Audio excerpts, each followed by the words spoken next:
Salve sodales! Sejam todos bem-vindos a essa live 2 de lançamento de uma obra formada recentemente, constituída recentemente. Essa obra foi produzida pela editora Letraria e ela contou com a minha organização.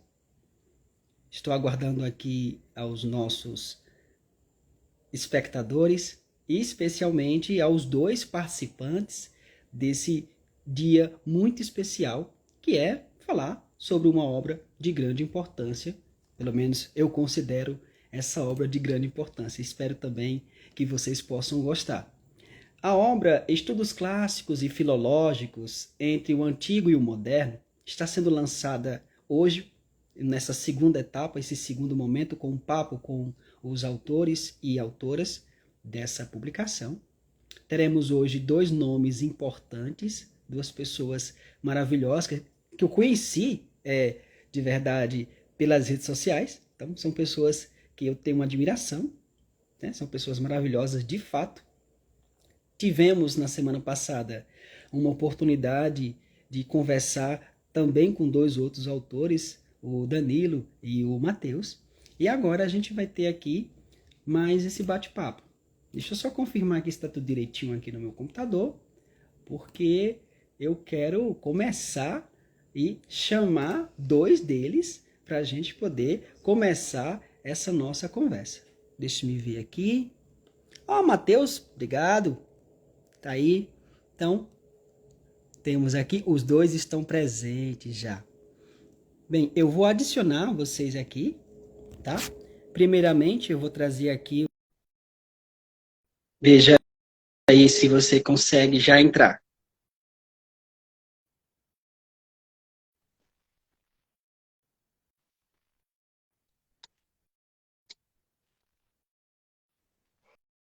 Olá! Olá, meu querido. Enfim, então a gente está aqui batendo um papo, de Sim, fato, pela primeira vez, não é? sim, boa noite, Adílio, boa noite, pessoal. Um prazer estar aqui na live de lançamento desse livro que realmente eu fico encantado, porque já vi os outros trabalhos, né, tanto desse livro quanto dos anteriores, e eu fico encantado quanto de produção ainda tem não publicada, né, e essa oportunidade foi muito rica.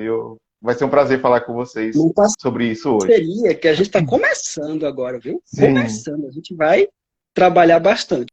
Eu queria aqui aproveitar que você já está aqui conosco para dizer o seguinte: o livro ele está em formato e-book, ele se encontra hospedado no site da editora Letraria. Já coloquei o link aqui algumas vezes, eu vou recolocar. Então, quem quiser baixar o livro é só acessar o site da Letraria e baixar. Mas eu vou deixar o link aqui para todo mundo. E esse colega que vocês estão vendo aí, ele tem um nome diferente, né? Até de pronúncia diferente, porque eu chamo Geobart. Mas tem alguma. É. Não está errado, não, né? Não, é Geobart. É Geo... como ler em português. Porque meus professores de línguas, cada um chama de um jeito. O espanhol chama de um jeito, o italiano chama de outro, o inglês de outro. Eu só não Então, tenho eu tô esse acostumado. seu R retroflexo, Geobart. É. Então, eu não tenho assim.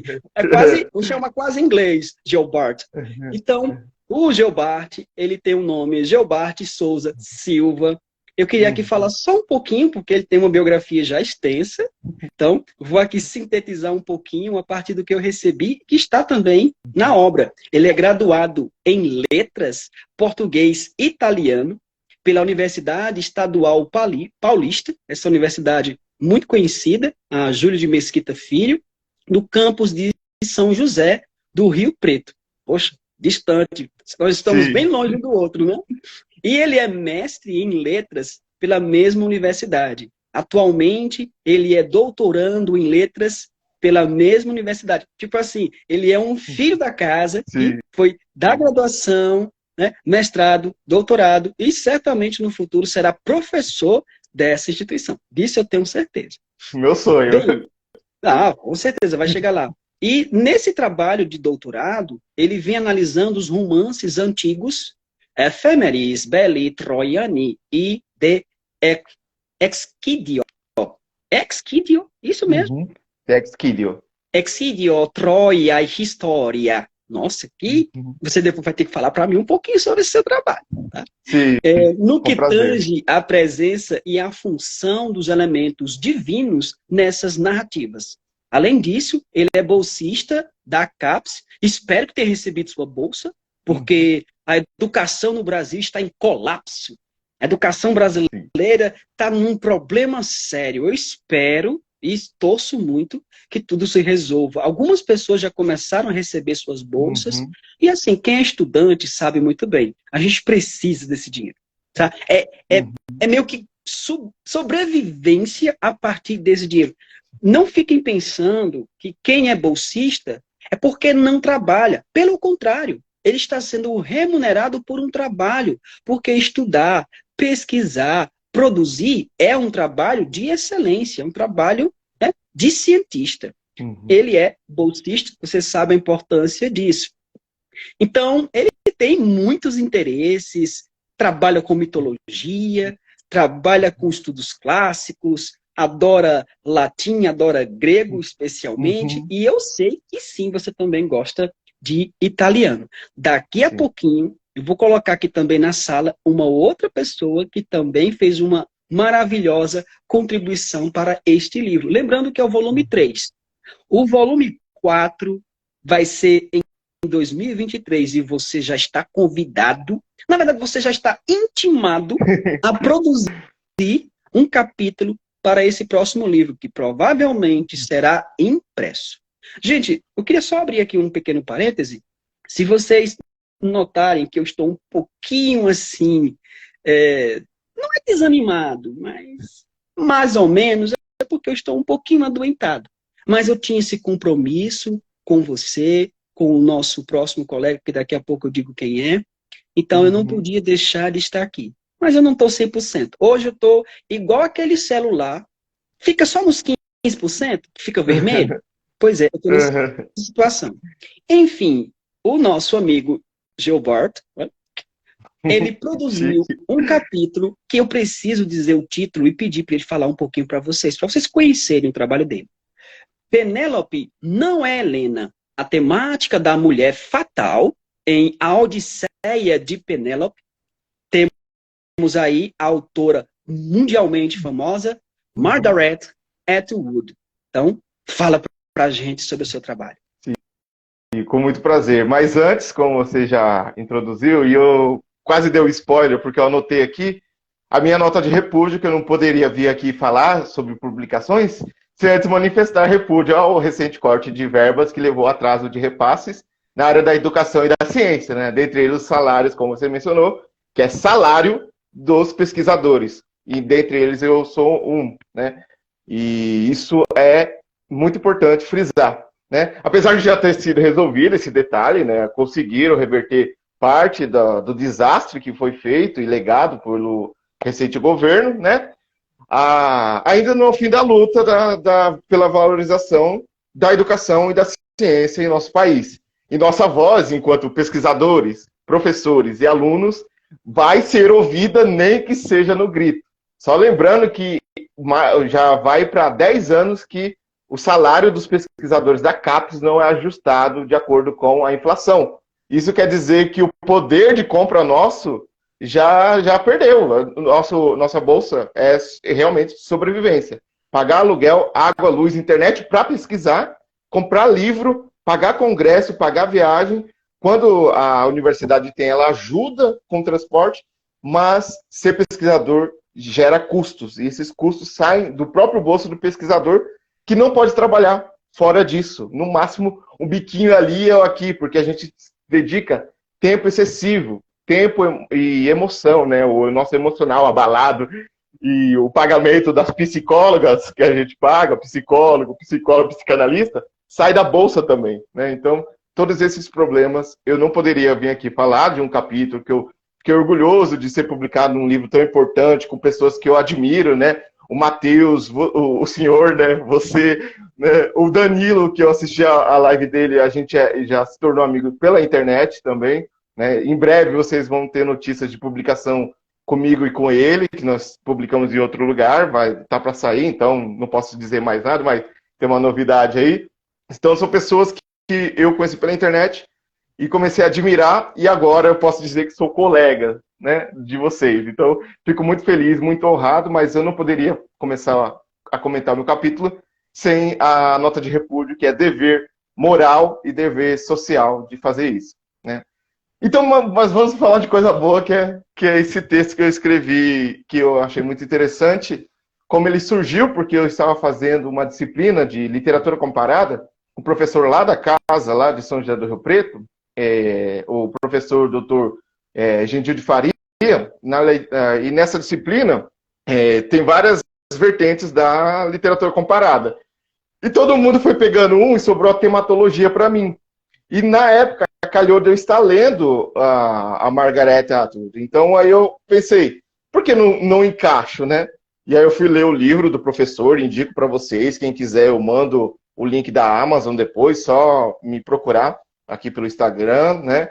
E aí eu lendo lá, eu vi que ele comenta sobre a figura da Helena como uma mulher fatal.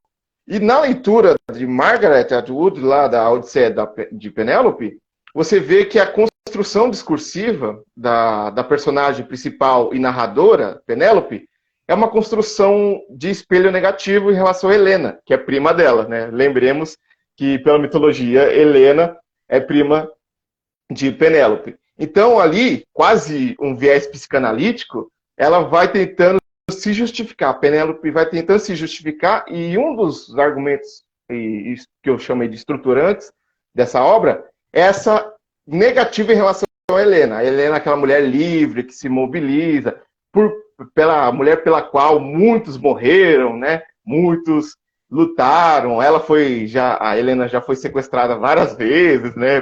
Paris só foi um deles. Tem versões em que depois de morta, a Helena se casa, né? Com Aquiles. Então tem vários affairs. Enquanto Penélope é a mulher de um homem só. Então vai construindo essa narrativa, essa história, essa identidade de Penélope por meio da negativa em relação a Helena. Então, eu cito na introdução desse capítulo como várias pessoas já interpretaram na relação duas principais, do revisionismo mitológico, que é super importante e interessante, principalmente nos dias de hoje, né, na modernidade, em que a gente olha para os mitos antigos e tenta depurar eles de algum elemento, por exemplo, o machismo, tenta reverter ele criativamente ou realçar o machismo no mito para poder criticá-lo, são vias possíveis, mas também tem a outra abordagem, que eu também cito como possibilidade, que é a abordagem feminista, da escrita feminina. Tá? Eu não entro em nenhuma dessas abordagens, a minha é intertextual, então eu falo muito lá no começo, vocês forem lendo, é quase como um ensaio, que eu pensei em escrever um pouquinho mais livre, exatamente porque o meu professor ele deu essa liberdade para a gente. Então é uma mistura de artigo com ensaio, porque eu comparo com mais literaturas do que um artigo mais rigoroso permitiria, né? Por exemplo, eu cito Machado de Assis, comparando a configuração do narrador, por exemplo. Me permita fazer apenas um sim. adendo. Seu trabalho, quando a gente não se conhecia de trabalho, a gente se conhecia do grupo, das redes. Quando você mandou o teu trabalho, eu peguei o texto e fiquei me perguntando. Eu disse, será se ele tem tanta consciência assim da forma como escreve? Porque assim, sendo muito sincero, fazia tempo que eu tinha pego um trabalho tão bem escrito, sabe? Em que você amarra muito bem o seu gosto pela literatura, o seu gosto pela teoria da literatura com o seu conhecimento de estudos clássicos. Então, assim, realmente o teu trabalho, assim, esse volume, eu já tive a oportunidade de fazer outras edições e nós estamos no terceiro livro de clássicas. Teremos mais o quarto e certamente o quinto. Mas eu queria chamar a atenção justamente pela forma didática como você apresenta todo o teu conteúdo. Porque, assim, para quem é de fora, para quem é de outro campo de estudos, quando você fala, ou quando alguém vem dizer, eu estou lendo um trabalho sobre epopeias, um trabalho sobre estudos clássicos da antiguidade. parece que isso é muito distante do público comum, do público que trabalha com outros temas. Até mesmo quem é de letras, quem é da parte de linguística, é como se vivesse em um mundo paralelo diante de quem trabalha com literatura. Parece que a gente vive num conflito. Ah, você é de letras, beleza, você é de linguística ou de literatura? Como se a gente não pudesse fazer as duas coisas, ou gostar das duas coisas. Então, assim, eu destaco particularmente esse teu modo de trabalhar.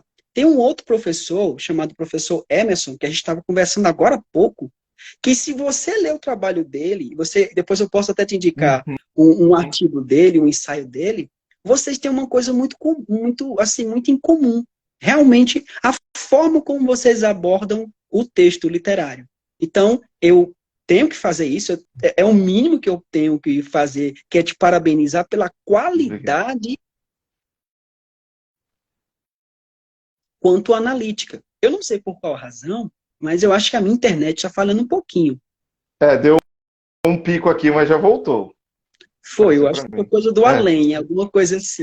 Foi uma entidade mágica aqui. Detalhe, eu estou aqui contigo, mas o meu computador está aqui ligado para que eu possa responder a perguntas, alguma coisa assim. Então, eu fico às vezes dando mexida dessa forma, inclusive, Mo, vem cá. Porque vai descarregar o computador, não sei por quê. Então, coloca aqui o cabo, por gentileza, enquanto a gente continua aqui, porque eu não quero, né? Então, se a internet cair em algum momento, pessoal, não fuja.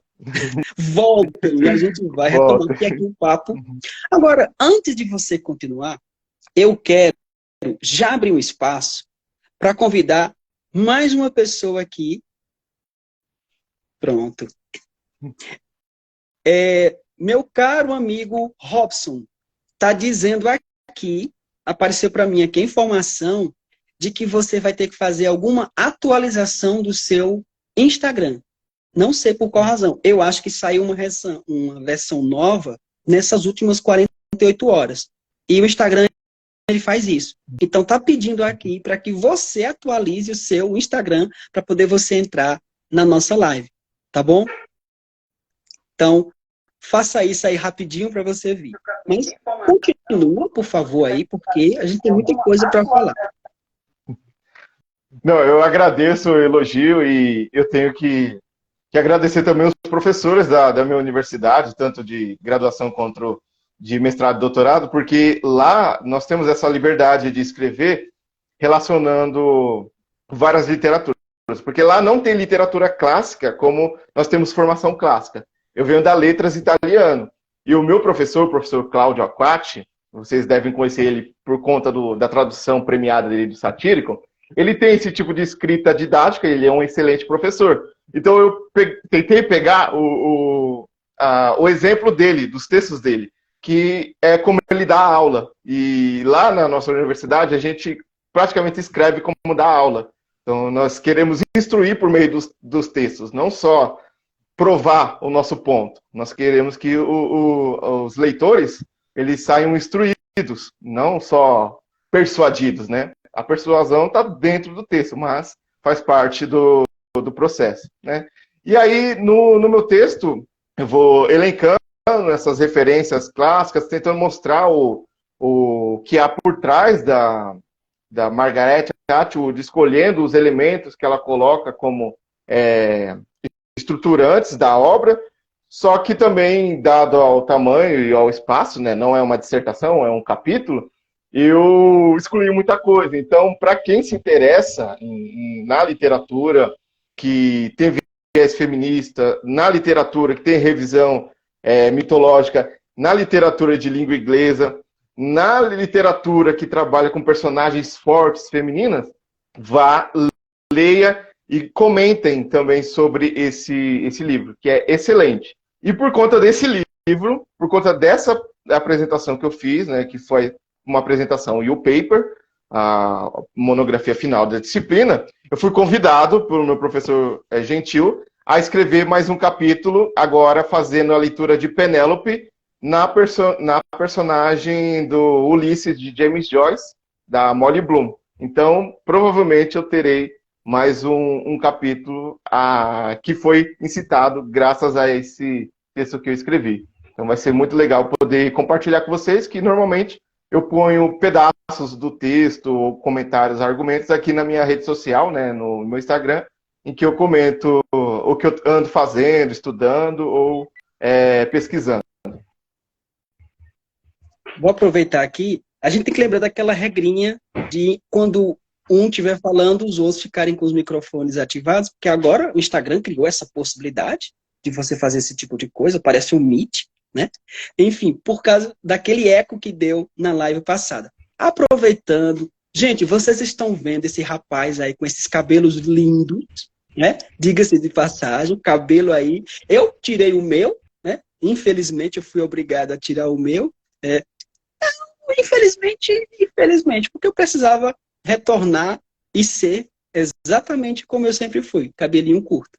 Foi um pouco estranho para muitas pessoas me verem de cabelo grande, mas eu acabei me acostumando. Mas agora eu voltei.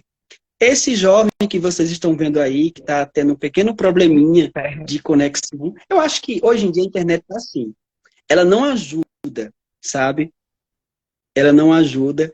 A internet hoje, ela faz esse tipo de coisa, de travar a nossa vida. Eu estou vendo aqui, inclusive, na gravação e na transmissão aqui no Instagram, aqui pelo menos que eu estou vendo, a qualidade está muito ruim. Mas aqui no celular está tudo bem, está tudo tranquilo. Mas aqui no computador está super estranho. Mas enfim, esse jovem que agora, eu acho que a internet dele está melhor, Robson. Pronto. Pois chegue para cá. O Robson, gente, eu já tive a oportunidade de trabalhar com ele em outro momento. Já tive a oportunidade de estar com ele, tanto numa situação bem diferente, que foi o ensino de pós-graduação. Não sei se é aqui, mas está tendo um efeito de eco. Provavelmente seja aqui. Talvez seja contigo, né? Só um momento. Só um momento. Coisa que acontece, a gente vive num mundo em que a tecnologia está ao nosso favor, mas há momentos que essa tecnologia também cria situações como essa. Eu não sei, gente, se todo mundo aqui que está assistindo, ou que porventura vai assistir a essa live depois, já teve o acesso à editora Letraria.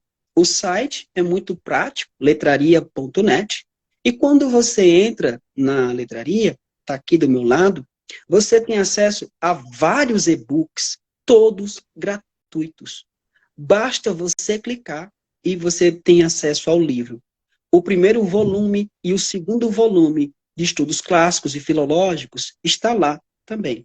Então, tanto é que o volume 4 e o volume 5 também estarão disponíveis gratuitamente. Porque o nosso objetivo aqui é justamente esse: difundir, divulgar, trazer o conhecimento e sempre pensando nessa possibilidade de levar para outras pessoas mais distantes o conhecimento e sem cobrar por isso. Então, isso é uma marca minha, eu já venho trabalhando com isso já faz algum tempo. Eu sempre priorizo publicações. A gente já publicou pela letraria cerca de 10 obras. Então, focando sempre dessa forma. Tem versões de livros impressos? Tem, sim, claro que tem. Mas mesmo assim, a gente sempre foca na qualidade do trabalho. E o Robson já participou de outra publicação. Ele está com um pequeno probleminha aí na internet. Mas enquanto ele retorna, eu queria aqui só resumir um pouquinho a biografia do Robson. Ele é graduado em licenciatura em letras, português pela UFPE. Ele dedicou-se ao estudo do latim desde a graduação, ainda lá nos primeiros semestres da graduação, e ele vem trabalhando com o Cláudio Claudiano, que é um dos seus autores prediletos. Inclusive, ele fez isso no seu TCC. Em 2017, ele recebeu uma bolsa de seu orientador para frequentar o curso de verão de latim, simplesmente, ou tudo isso ele estudou na Escola Clássica, no Rio Grande do Sul. Sim. Então, entre agosto de 2018 e julho de 2020, ele atuou como professor substituto de latim no Departamento de Letras da UFPE. Atualmente, o Robson, ele é mestrando em Letras, Estudos Clássicos e Medievais, pelo programa de pós-graduação em Letras da UFPB. Sim, então, esse pesquisador já com uma larga história, tanto de ensino, quanto de pesquisa, quanto também de estudo, é um dos mais novos participantes das minhas coletâneas, das minhas produções. O capítulo que ele produziu para este livro tem o seguinte título: A Gigantomanquia Latina, como metáfora para os confrontos entre romanos e bárbaros na Antiguidade Tardia. Então, é um capítulo que chega a dar aquele gosto na sua boca de história, sabe? Quem gosta de história, quem gosta do conhecimento do mundo antigo, não pode deixar de ler um trabalho como esse.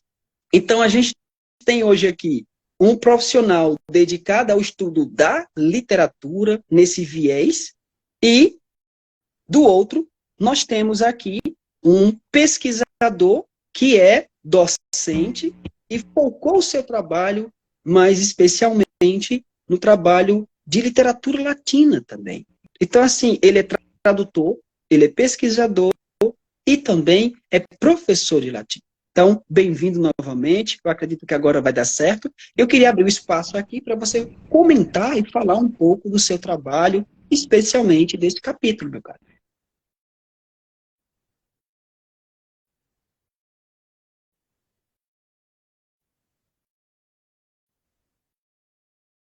Parece que hoje a internet não quer colaborar com ele. Enquanto o Robson... Deu certo agora? Eu acho que sim. A minha Wi-Fi está oscilando muito, aí eu estou aqui com a 4G, eu espero que não acabe até o fim da live.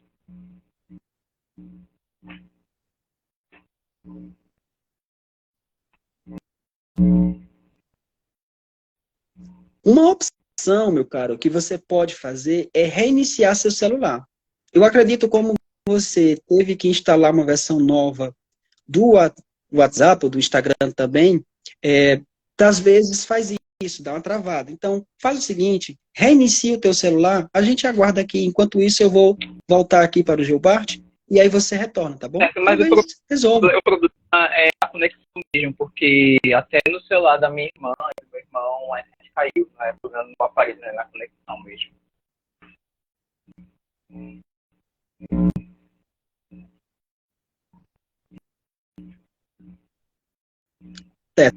Então vamos fazer o seguinte, se você quiser, você pode tentar, vai falando e a gente vê como é que tá bom? Certo. Bom, boa noite a todos os presentes, boa noite ao Gil, boa noite ao colega.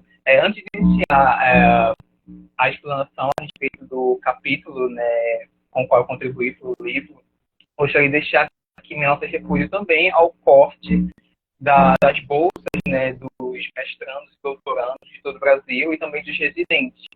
É um absurdo um governo que não preza pela ciência, pelas discussões acadêmicas, né, é uma falta de respeito com o pesquisador, como o senhor me disse no começo, né, a gente produz, a gente dedica nosso tempo, né, em exclusividade para a produção científica no Brasil e ainda assim a gente não é valorizado, a gente é boicotado, sabotado, entre muitas outras coisas. Então, eu deixo aqui, né, a minha nota de repúdio e eu espero, francamente, que essa situação se resolva, porque só quem é pesquisador sabe o quão complicado, quão difícil é a vida da gente. Né? No meu caso, eu tive que sair da minha cidade, em Pernambuco, e mudar para Paraíba, para uma pessoa, para seguir com mestrado e com a pesquisa, e, enfim, ficar sem a bolsa nessa circunstância seria bem inviável. No mais, boa noite a todos. Obrigado mais uma vez por sua audiência, pela oportunidade oportunidade de estar aqui falando um pouquinho sobre a minha contribuição, né, para o livro, o segundo e-book do qual eu participo com o senhor. E também estou à vontade de falar um pouquinho sobre Claudiano e sobre a poesia tardo-antiga, que ela é bem escanteada assim, né, pela academia. Eu acho que nós, professores de latim, acabamos supervalorizando a poesia épica, né, lá do primeiro século antes e depois de Cristo.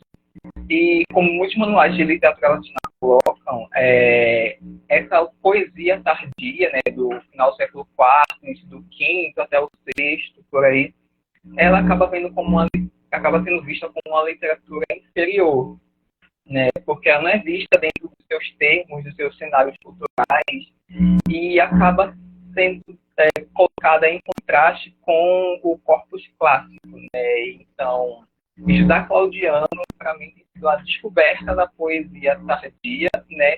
E a descoberta de que é uma poesia nova, uma poesia continuadora da herança clássica e que deve ser vista não comparada ao corpus clássico, mas comparada em seus próprios termos.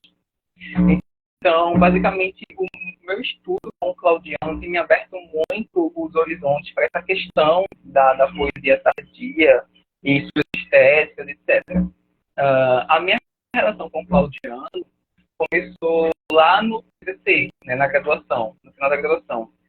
Eu queria, né, eu sou licenciado em letras português, mas eu teimei, eu não queria fazer um trabalho nem em linguística nem em literatura, eu queria fazer algo no latim. Em latim, lá na UFPE, na Graduação, é só uma cadeira, tipo, né, complementar, digamos assim, já que o latim é a língua mãe do português, etc. Daí eu teimei que eu queria fazer algo voltado ao latim e cheguei com os mesmos autores clássicos já batidos, né, assim, Propécio, Tibulo e Ovídio e Catulo, né, para trabalhar. E o meu orientador, o professor Everton, sugeriu que a gente estudasse um autor que não tem tanta visibilidade aqui no Brasil, não tem tanta atenção aqui no Brasil. E aí, dentre vários nomes, ele sugeriu Claudiano. Foi um poeta com o qual nós já tínhamos trabalhado numa disciplina letiva de literatura latina. Ele havia passado uma leitura do livro O Rastro de Proserpina, né, um épico mitológico. E a partir daí eu comecei a ampliar as minhas pesquisas, né, sobre Claudiano e fui nutrindo o interesse do poeta que é dito, né, como o último grande poeta épico da literatura latina. Então, eu fiz no TCC traduzindo e analisando o poema A Gigantomaquia Latina, né, e nos capítulos, né, dos livros para os quais eu contribuí, eu segui com a gigantomaquia, porque é um texto que ainda tem muito a oferecer, a gente pode tirar muita coisa ainda desse texto. No meu TCC, eu fiz uma análise mais identificando construções imagéticas, recursos sonoros, mas essa análise mais estrutural do poema em si. Para esse capítulo, né, do terceiro volume, eu meio que parti por uma abordagem mais ideológica. Né? Como assim ideológica? Claudiano, ele é um poeta do final do século IV e do início do século V da era cristã. Ele veio de Alexandria, provavelmente, né, como um daqueles poetas errantes, como Alan Cameron, que foi a maior autoridade em Claudiano, gosto de colocar. Eram poetas que saíam de suas terra natal e iam a outros lugares buscar patrocínios, fama, etc. Aí Claudiano, ele chega a Roma em 394 e de imediato ele consegue iniciar sua carreira como poeta ao recitar um panegírico que louvava dois irmãos de uma família cristã bastante famosa, né, o Nitro e o Plínio, né, da família Anísia. Então, a partir daí, ele é recomendado para a corte do imperador Honório no ano seguinte e inicia sua carreira poética, né, conhecido como um mestre do panegírico. Ele mesmo traz a inovação. O panegírico, que até então era composto em prosa, Claudiano ele traz para o verso, ele metrifica, né, no estilo épico, e ele proporciona uma fusão entre a poesia épica e o panegírico. E aí aí entra toda a questão ideológica, porque Claudiano ele foi um poeta da corte, né, do imperador Honório, um imperador, inclusive, muito jovem, que tinha um real regente por trás dele, o general Estilicão, que era tutor dos irmãos, né, dos imperadores Honório do Ocidente e Arcádio do Oriente. Então, como havia traição entre a Palaciana e a corte oriental não concordava com o fato de que Teodósio teria proclamado Estilicão como tutor dos seus filhos, e Estilicão foi declarado pela corte oriental como um inimigo público, então ele precisava limpar sua imagem de alguma forma. Então, a poesia de Claudiano foi um instrumento pelo qual Estilicão teve todos os seus grandes feitos, né, registrados e declamados, e assim ele meio que foi construindo a sua imagem sua imagem de herói construída ali por meio dos panegíricos, né, e episódios de Claudiano. A questão da ideologia entra aí porque no final do século IV, início do século V, a sociedade romana está toda impregnada na atmosfera triunfalista, né? O império ele foi renovado, não é mais um império pagão, é um império cristão. A literatura acompanha as transformações sociais, né? Então ela também se transformou em uma nova literatura latina, né? Com as suas características específicas, embora continuadora da literatura clássica. E aí, o Império tinha essa ideologia triunfal, né? O triunfo do romano sobre o bárbaro, do cristianismo sobre a heresia, ou do cristianismo sobre o paganismo. E aí, pensando nesse conceito, né, de triunfalismo, que inclusive é abordado pelo Jean-Louis Charlet, pensei, beleza, a Gictomaquia Latina ela é tida como um dos poucos poemas de Claudiano de cunho puramente literário, não político. Mas considerando que no final, durante a Antiguidade Tardia, os bárbaros, os inimigos não romanos, eles eram demonizados, digamos assim, tinha toda uma literatura voltada para a construção desses povos como inimigos sem alma, sem coração, que só furtavam, matavam e destruíam. Então, por que a gente não poderia observar ou analisar a Gictomaquia Latina como uma forma também de propaganda, uma forma de trazer, né, essa alusão ao confronto entre deuses e gigantes e aos confrontos constantes entre romanos e inimigos não romanos. E eu me apoiei basicamente no livro da Claire Combe também, que é uma pesquisadora de Claudiano e que bebeu muito do Alan Cameron, que ela sai pegando trechos dos poemas épicos de Claudiano, que quando Claudiano ele estava em alguma alusão, alguma referência a algum confronto entre Estilicão e os seus inimigos bárbaros, eu sempre tinha uma metáfora ali que envolvia o tema da gigantomaquia. Então, todas essas alusões presentes ao longo de toda a obra política de Claudiano, que colocava sempre Estilicão como o enviado dos deuses, ou o próprio Júpiter, e os inimigos não romanos de Estilicão, os que tentavam invadir o Império, como os monstros, os gigantes, o outro, né, o outro animalizado. Então, eu acho que isso me deu brecha suficiente para tentar ver a Gictomaquia não apenas como um poema puramente literário, mas também como uma obra que exalasse toda essa questão política, de fato. Uma obra que pode ter sido composta com o intuito de, digamos, emoldurar no quadro essas constantes batalhas entre romanos e invasores, mas por meio de toda uma alusão ao episódio mítico, né, da batalha entre deuses e os gigantes, né, que foram criados pela deusa Terra como forma de se vingar pelo sofrimento pelos quais os titãs estavam passando por Tártaro.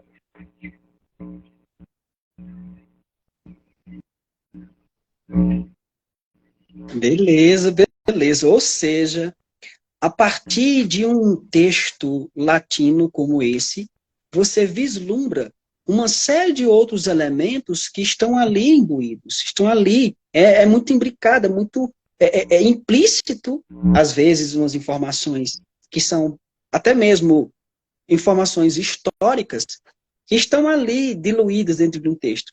Eu costumo, e pelo menos eu tenho pensado muito nisso, de que é muito importante a gente observar e ler as obras, principalmente a épica ou textos da antiguidade, no período mais tardio, sejam prosa, sejam poemas, seja qualquer tipo de texto, mas com um olhar tentando entender o período em que aquele texto foi produzido.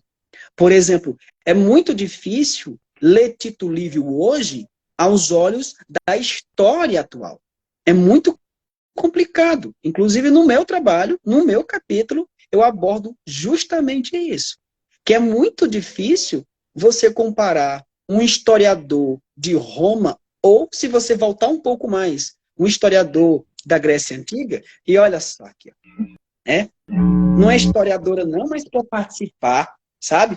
Quer aparecer. Olha o olho. Só tem olho, tá?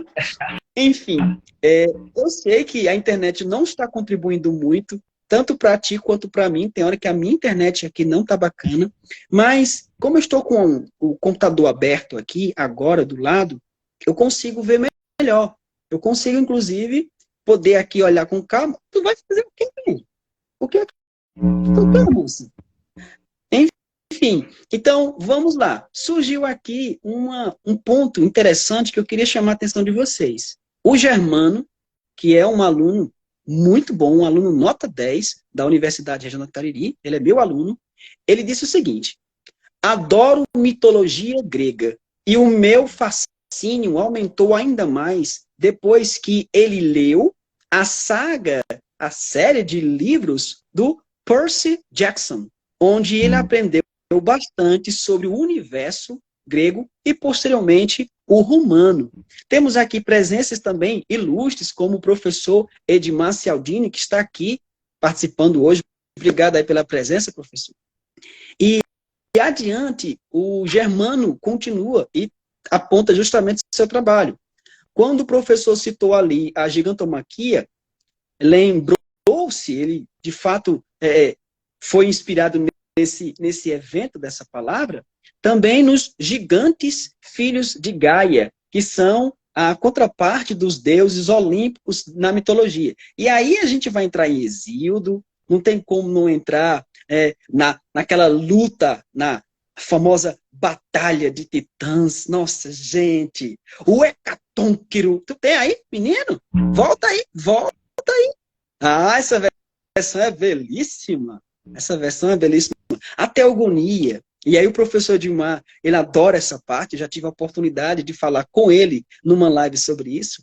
Essas questões que envolvem mitologia, esses assuntos da literatura, sabe? Tudo isso é muito gostoso de se fazer. É muito bom. Eu digo uma coisa a vocês. Gata, para com isso. Tá mordendo meu pé aí. Isso não é pra tu morder, não. Sabe? Seguramente eu posso dizer isso para vocês com toda a segurança. Se eu não tivesse cursado letras na minha vida, eu não seria feliz assim como eu sou. Porque eu acredito, todo curso tem sua qualidade. Toda profissão merece respeito. Mas ninguém me diga que letras é ruim, porque não é não. Sabe? Você ser obrigado a ler? Que coisa ruim é essa? Obrigado a estudar gramática, obrigado a ler literatura, sabe? A conhecer mundos, a conhecer histórias. Como é que isso é ruim? Não tem como ser ruim. Se eu pudesse voltar no tempo e escolher um curso, eu faria de novo letras. Claro que em um momento da minha vida eu decidi fazer história. Já pensou? Eu ser historiador? Seria tudo o que eu mais queria. Mas, na minha época de indeciso, eu ficava me perguntando, eu vou para a história que eu gosto tanto, eu sou tão apaixonado, ou eu vou para letras? Mas quando eu descobri que dentro de letras você estuda história, aí eu disse, pronto, estou no canto certo. Por isso que eu gosto tanto de Roma, por isso que eu gosto tanto da Grécia. É por isso que mesmo não estando aqui com a carga total, estou só com 15%, eu estou aqui falando com vocês, pelo meu compromisso com vocês, mas especialmente porque a gente está falando de uma coisa maravilhosa. Algo que desperta. Temos aqui e eu indico a vocês que sigam, temos o canal do professor Gilberto. Corre lá, segue no YouTube, porque tem um monte de coisa. E a gente, inclusive, já combinou que vai ter um dia que ele vai me entrevistar, eu vou entrevistar ele lá, vai ser um negócio. A gente vai ver direitinho uma data para isso. Então, sigam o canal dele, porque vale muito a pena. Denis, nós temos aqui o professor Denis, também está conosco. Tanta gente aqui. Ó, Cícero Paulo, obrigado aí pela presença. Um monte de gente entrando aqui, vendo o nosso papo, ouvindo também.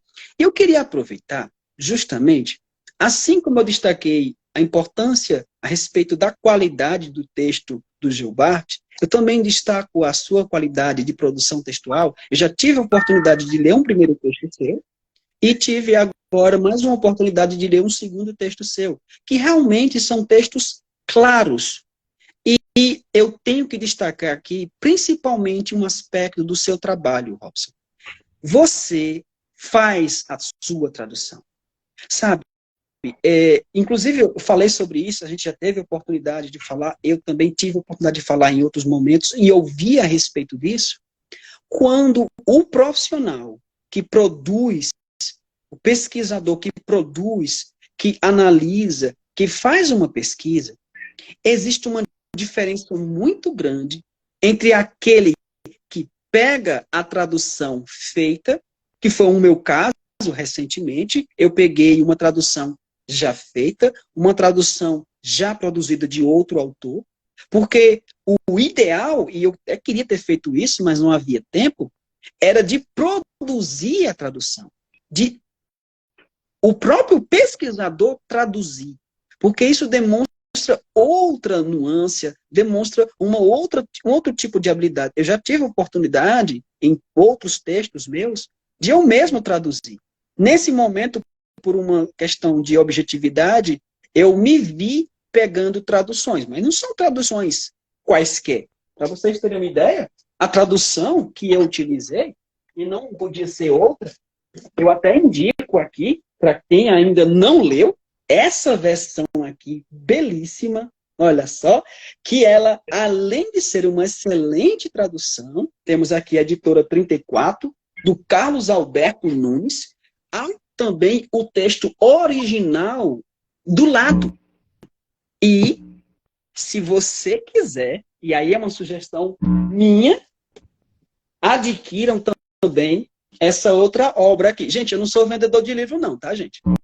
Eu não trabalho para essas editoras. A editora 34 nunca me mandou um livro de presente e essa aqui também nunca me mandou. Essa aqui é a nova tradução da editora Autêntica do João Carlos de Melo Mota. Uma nova tradução da Eneida. E detalhe, capa dura. A minha ainda está fechadinha. Não tive ainda tempo para ler. Tenho só vontade, porque eu estou lendo essa. Essa versão aqui, bilíngue, que eu não tinha. Então, eu tive a oportunidade de adquirir essa obra. Então, eu ressalto, mais uma vez, a importância do seu trabalho, Robson, não somente por ser um trabalho original que você está enveredando, eu tenho certeza que você quer levar adiante para o teu doutorado, mas essa qualidade da tua tradução, essa tua preocupação, eu já tive a oportunidade de ver artigos seus na internet, inclusive eu tenho um aqui, eu tenho um deles aqui, está guardadinho, inclusive para passar para as minhas turmas de literatura latina. Porque esse teu trabalho de traduzir, e a Letícia também faz isso, e vários outros colegas e conhecidos fazem esse trabalho, o professor Rafael também. Então, é um trabalho bonito. O professor Milton Marques, ele chama atenção, sempre nas lives que ele fala, para o trabalho que ele faz de fazer uma tradução operacional. Uma tradução que ele mesmo faz de um texto para então fazer a análise. Isso é muito bacana. Então, eu só tenho a agradecer a todos os autores que me ajudaram nesse livro, que acreditaram no meu projeto. Fico muito feliz. Foi o terceiro volume de grande qualidade, sabe? É qualidade mesmo. Esse livro, assim, eu tenho muito orgulho dessa trilogia que vai se tornar aí, sabe? Uma quadrilogia e assim em diante. A gente pode até não ter o Penta. Ou, aliás, talvez tenha. o Penta de Estudos Clássicos. Gente, eu não tô falando de futebol não, tá? Não quero nem saber de futebol. Eu não quero nem saber de futebol. Mas talvez a gente tenha o Penta de Estudos Clássicos. Então, fica aqui o meu convite a você, professor Robson, a você, professor Gilbert, para o próximo livro. Conto muito com o trabalho de vocês, um trabalho de qualidade. A todos que assistiram essa live, estão assistindo ainda, se alguém, porventura, tiver alguma dúvida, quiser falar um pouquinho a respeito do trabalho, baixe o livro na editora Letraria, leia, traga sua dúvida, traga seu questionamento, coloque aqui no meu Instagram, mas já chamo a atenção de vocês. Ainda nesse mês, teremos a oportunidade de falar com outros participantes deste livro. E esses outros participantes estarão comigo em uma live no YouTube, no canal do IMPAEL, do grupo de estudos da URCA. Temos aí o professor Edmar, que está aí presente, que é um dos participantes, os líderes desse estudo, desse grupo de estudos. Certo? Mas antes da gente terminar a nossa live, a gente não pode encerrar uma live sem fazer isso, eu queria aqui que vocês fizessem as suas considerações finais, porque a gente não falou tudo sobre os livros, tudo sobre os capítulos, porque é muita coisa, como você bem disse, Robson, há muita coisa que você pode descobrir a partir dessa obra, tá? E, além disso, eu ressalto também, friso, deixo aqui grifado com criptonita, marca-texto, que esse livro, ele visa a difusão do conhecimento. A gente não fez esse livro para buscar dinheiro, a gente não fez esse livro com apoio institucional de lugar nenhum, mas, apesar de não contarmos com o apoio financeiro institucional de outras universidades ou da minha própria, eu só pude produzir esse livro porque eu trabalho numa universidade que investe no profissional, sim, uma universidade que eu amo, respeito, vou levar o nome da URCA para todo lugar que eu for, sempre, e eu só pude produzir esse trabalho com vocês porque eu estou em sala de aula discutindo esses conteúdos, eu estou na sala de aula porque eu tenho o meu emprego, eu estou na sala de aula discutindo conteúdos porque eu tenho essa permissão a partir das disciplinas que eu estou autorizado a ministrar. Então, sem a universidade, sem a URCA, eu não teria produzido uma série de publicações, de produções de livros. E, inclusive, recentemente, a universidade, mais uma vez, estava lá quando eu precisei de auxílio, inclusive financeiro, para ir a um evento. Eu fui à Fortaleza apresentar uma palestra e eu contei com o apoio novamente da universidade. Então, assim, quem fala mal da URCA não fale mal perto de mim, sabe? A gente tem problema no MEC, a gente tem problema na educação, mas a minha universidade e a universidade de vocês, eu tenho certeza que vocês valorizam muito. A universidade pública merece respeito. E eu acredito e espero que no ano que vem as coisas mudem, porque se não mudar, a gente vai ter que brigar. A gente vai ter que fazer barulho. Muito. Enfim, passo aqui a palavra para vocês fazerem as considerações finais. Vamos inverter. Primeiramente o Robson, depois o Gilbert. Manda. Bom, primeiramente eu gostaria de agradecer novamente pela oportunidade de ter participado desse terceiro volume, né, ter contribuído um pouco e ter levado um pouco mais de Claudiano para as pessoas que não conheciam ou que não conhecem ainda desse poeta que está lá esquecido no final do século IV e início do século V.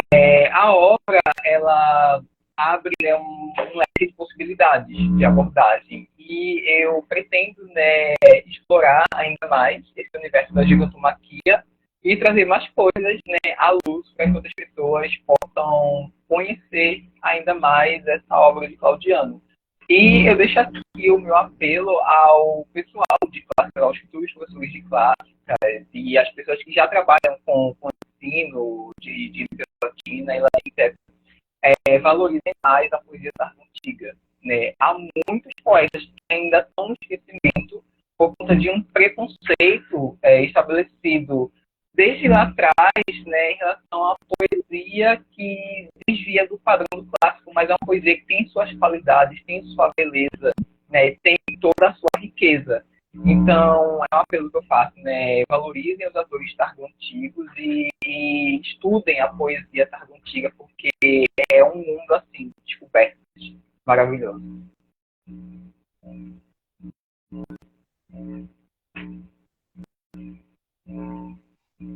Então, é minha vez, né? Agora.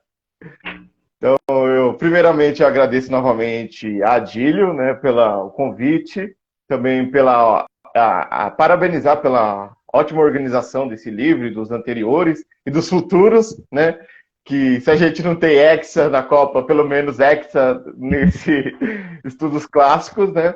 Parabenizar os outros autores, né? Principalmente o Robson aqui, porque leiam, principalmente aqui, o que mais me chamou a atenção é o panorama que ele faz sobre o quarto, quinto, sétimo da Era Comum, que é difícil achar gente que faz um panorama tão bem feito assim na literatura, porque a gente sempre tem que recorrer à história para escrever, né? Os 2 romances que eu traduzi do latim para o português se enquadram nessa época aí também, então é uma contribuição muito importante. Olha que só falei de um trecho, então leiam esse trabalho do Robson, o meu trabalho também, o trabalho do Adílio e dos outros autores, e comentem, nós estamos aí com os perfis abertos, vocês podem mandar mensagem, podem mandar e-mail, porque pesquisador, ele quer poder comentar a sua obra e ser criticado, e elogiado quando possível. Então, é isso, o meu apelo final é pela leitura, e também para vocês apoiarem, vocês que estão assistindo, vocês colegas, apoiar a divulgação também. O Adílio tem esse perfil, tem outros perfis.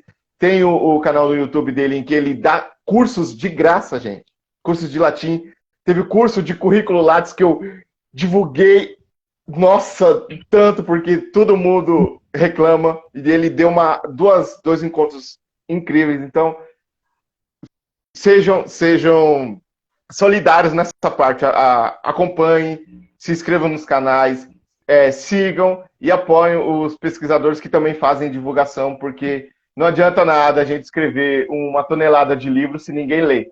E não adianta a gente escrever de modo difícil sem que a gente faça um retorno para a sociedade daquilo pelo qual somos pagos, tá? E somos pagos porque bolsista não recebe esmola, ele está recebendo salário para trabalhar, e nosso trabalho são produções de conhecimento, tá? Leva tempo, desgasta, mas como a Adílio falou, eu não viveria fora desse ambiente. Esses são os meus 12 trabalhos de Geobart, produzir, publicar e divulgar, e fazer o conhecimento da literatura clássica chegar até vocês da maneira que vocês gostam. Falando de Percy Jackson, falando de mitologia em séries, em filmes, e mostrando que tem textos antigos de antes de Cristo falando disso também. Então, esse é o meu apelo, eu agradeço a atenção de todos, e muito obrigado, Adílio, mais uma vez. Bem, por hoje a gente termina a nossa live, mas lembrando que brevemente vou colocar aqui também um post falando desse lançamento com outros participantes que ainda não estiveram aqui, lá no YouTube, no canal do Impael. Obrigado a vocês dois pela presença, agradeço a todos que assistiram e aqueles que vão assistir, porque essa live vai ficar disponível aqui e também vai ser retransmitida no YouTube, no meu canal. Então fica aqui o meu abraço, fica aqui também a minha solidariedade a todos os pesquisadores, bolsistas, professores que dependem muito dessas bolsas. Eu fui bolsista no mestrado e podem ter certeza, eu me salvei por causa dessa bolsa. E eu sempre vou levar o nome das universidades que eu fui aluno e que eu sou professor. Então, para sempre eu serei URCA, o FPB e também o UFPE. Então, eu tenho aí uma trilogia de universidades que me acolheram, tá? Como aluno e como professor. Então, a gente encerra aqui a nossa live de hoje, mas fica aqui o meu abraço.